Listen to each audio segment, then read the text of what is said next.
se Deus quiser, até 120 anos. E daqui a 120 anos, quando você chegar lá, uma das coisas que Deus vai te perguntar é: você foi honesto no seu trabalho? Porque se for para você ganhar alguma coisa, não vai ser através da desonestidade que você for ganhar. Eu também, como acredito muito em Deus, se aquilo for para ser seu, você vai ter que ter esforço. Deus quer que você faça esforço, mas Ele não quer que você pegue os atalhos. Então a honestidade, e a honestidade ela tem a ver com tudo, tem a ver com transparência, tem a ver com a honestidade no trabalho, tem a ver com a honestidade com você mesmo, tem a ver com a honestidade nas relações. Então eu acho que são esses valores, porque isso está misturado com a família. A família é assim: qual é o valor que eu quero deixar para o meu filho? O que daqui a 120 anos, quando eu não estiver mais aqui, eu quero que meu filho se lembre de mim? Então eu acho que são coisas bacanas, né? E eu vejo que antigamente a minha relação com o meu pai era uma relação muito mais de pai para filho do que hoje eu tenho com meu filho. Hoje mistura um pouco com uma amizade, mas antigamente, há 2 gerações atrás, ou talvez há uma, os filhos chamavam os pais de senhor e tal. Eu nem quero que meu filho me chame de senhor, mas isso mostra um pouquinho de como era essa história do respeito, da educação. Eu acho que isso daí são valores que você pega para você, mas só vai te trazer coisa boa também.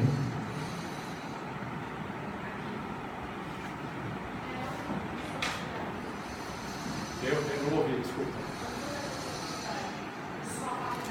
Eu fiz uma faculdade na Getúlio Vargas. E só para contar para vocês, eu prestei a Getúlio Vargas, eu não entrei na primeira vez. Fiquei super chateado e falei: vou estudar, e daí eu entrei na segunda vez. Então também isso é uma coisa importante, não precisa ser tudo para amanhã e também não precisa ser a melhor faculdade, gente. É importante assim, a faculdade que você fizer, faz com afinco. Estuda o livro, pergunta, se interessa. Eu acho que tem muita gente, hoje na IVEN, tem várias pessoas de várias faculdades, e às vezes tem um cara que fez uma faculdade melhor, que está menos posicionado do cara que fez uma faculdade melhor. Então é importante que a faculdade que vocês façam, eu sugiro que todos aqui façam faculdade, gente. Eu estava falando um pouquinho com o Vinícius, né? Quer dizer, hoje tem a faculdade pública que é a melhor de todos, que é a USP, mas é muito difícil de entrar. Não precisa entrar na USP, se entrar melhor, óbvio. Mas tem outras faculdades de São Paulo, e tem hoje esse programa FIES, que ele está funcionando. Então, eu até fiz uma sugestão para ele, de talvez trazer alguém aqui, para conversar com o pessoal que está no 3º ano do ensino médio, para explicar do FIES.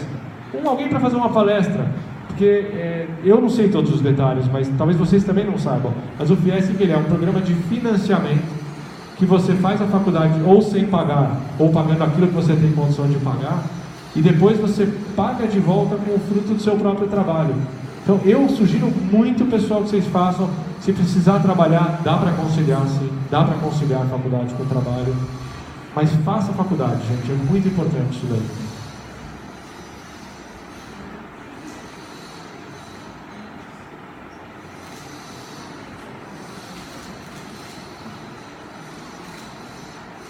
Bom, eu queria fazer um comentário, porque eu estava assistindo aqui a palestra dos 6, né?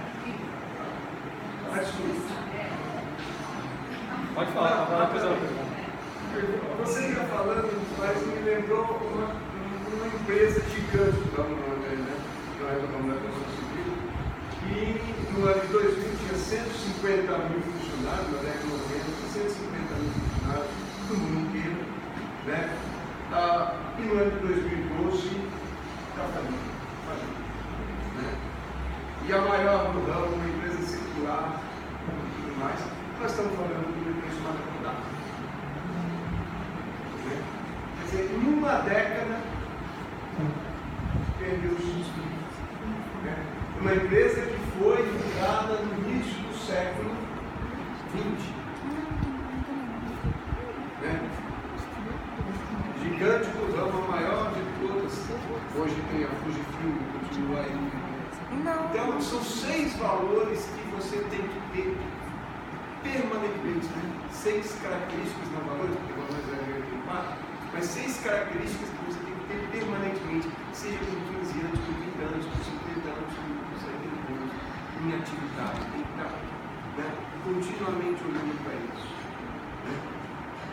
A Kodak foi a maior empresa, né? Vocês talvez não conheçam, Talvez eles nem conheçam a Kodak.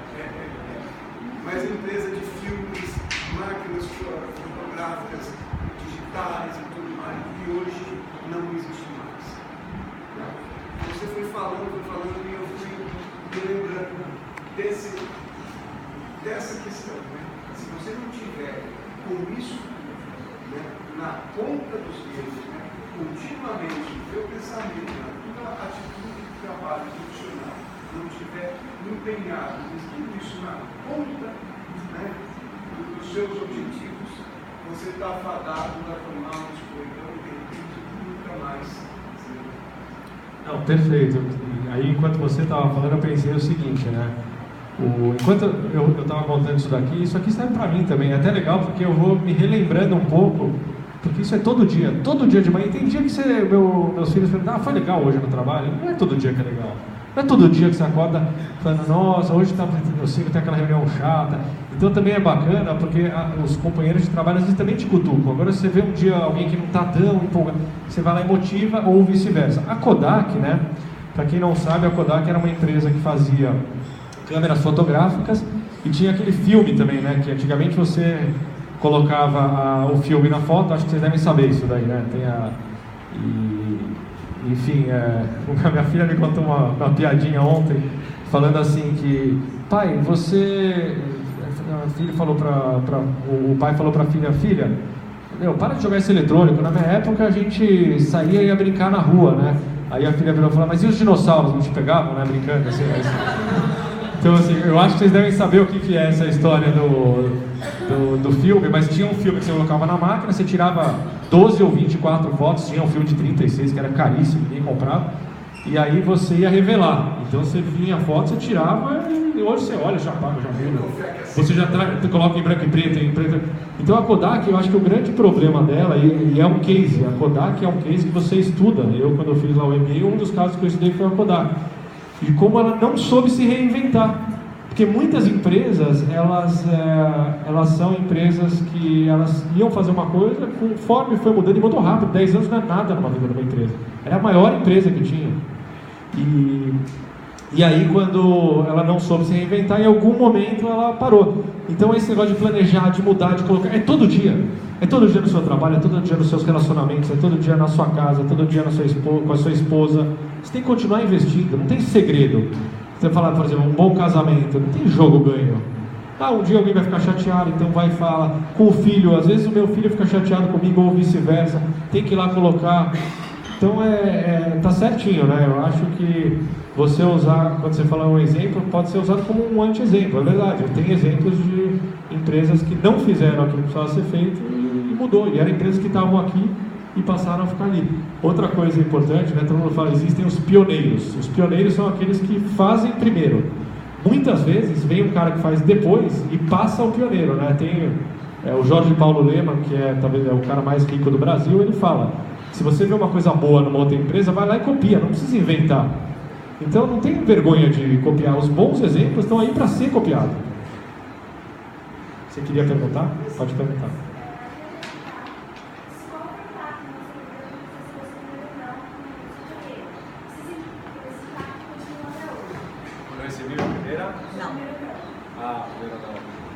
Muito boa pergunta. Ela perguntou qual foi o impacto da vida quando na sua carreira você recebeu o primeiro não.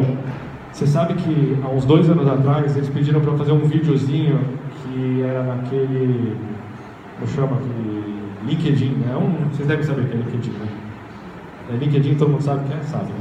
Que é para chamar o pessoal para vir trabalhar na Even.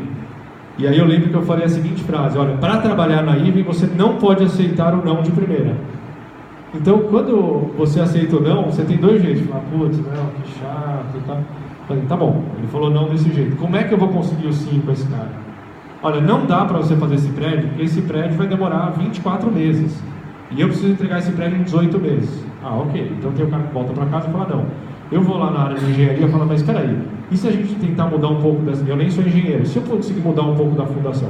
E se eu fizer essas 2 torres ao mesmo tempo? E se eu mudar a fachada e não colocar? Então eu consigo 19 meses. Então eu não consegui 18, mas volto lá, 19 dá? E se eu conseguir adiantar? Então, no final do dia, você vai receber muitos nãos. A questão toda é como você vai tentar transformar os nãos em sim, mas isso não significa ser cabeça dura. Tem alguns nãos que, de fato, a pessoa fala não, aquilo teve uma coerência, e é melhor não fazer. Principalmente ligado com alguém mais experiente, que já passou por aquilo. Então você tem que saber dosar. Tem aquele não que é uma lição para você, de falar, opa, realmente isso aqui não pode fazer. Legal, aprendi, mas uma tem aquele não, fala, não, esse cara está falando não, porque ele não fez desse jeito, e as pessoas não gostam de mudar. Mas a grande diferença é que ele consegue fazer as mudanças, dentro das regras do jogo, etc. Então, eu acho que, eu não estou me lembrando agora do primeiro não, porque foram muitos nãos, e até hoje a gente recebe vários nãos. Então, o importante é você saber administrar, aquele não que de fato você tem que aceitar, e o não que você tem que tentar transformar em sim.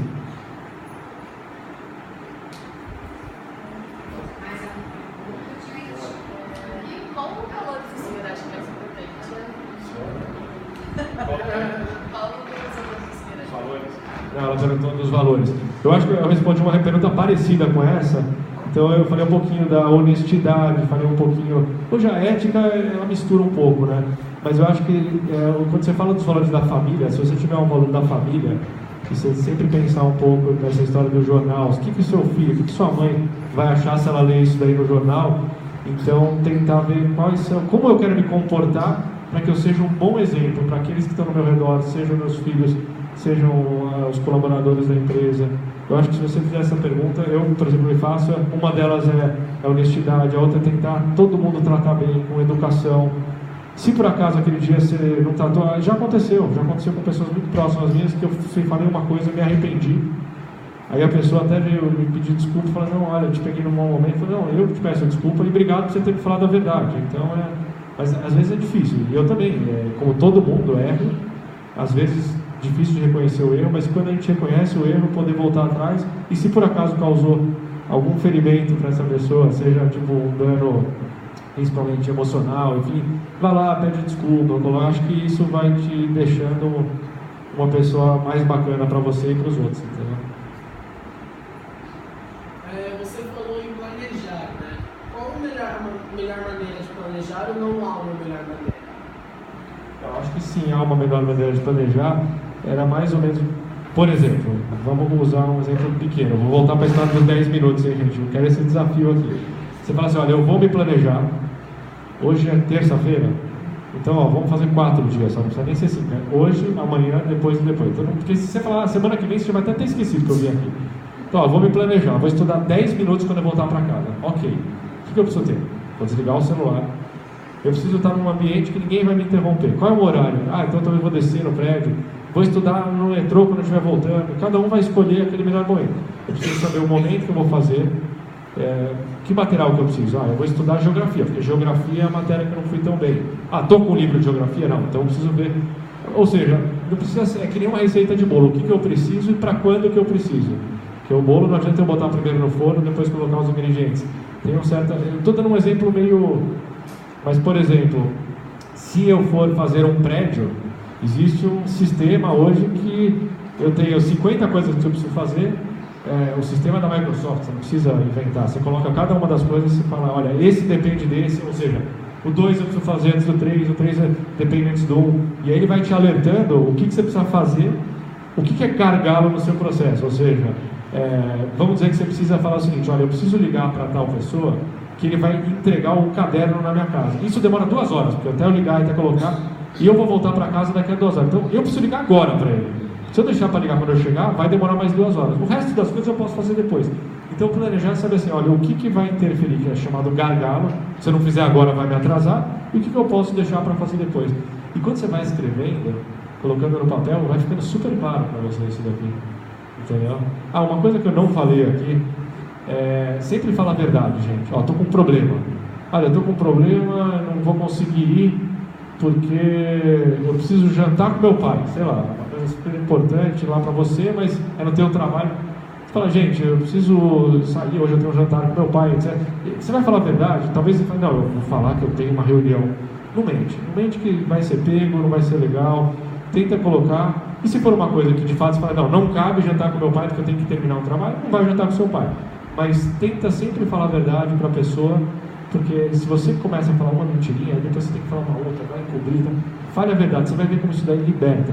Mesmo que a verdade vai doer. Tem uma frase que fala assim, melhor ficar vermelho uma vez só, do que amarelo o resto da vida. Então, fala a verdade, expõe com tranquilidade, sem ter nenhuma vergonha. Isso daí vai te deixar sempre mais leve e é sempre muito mais fácil.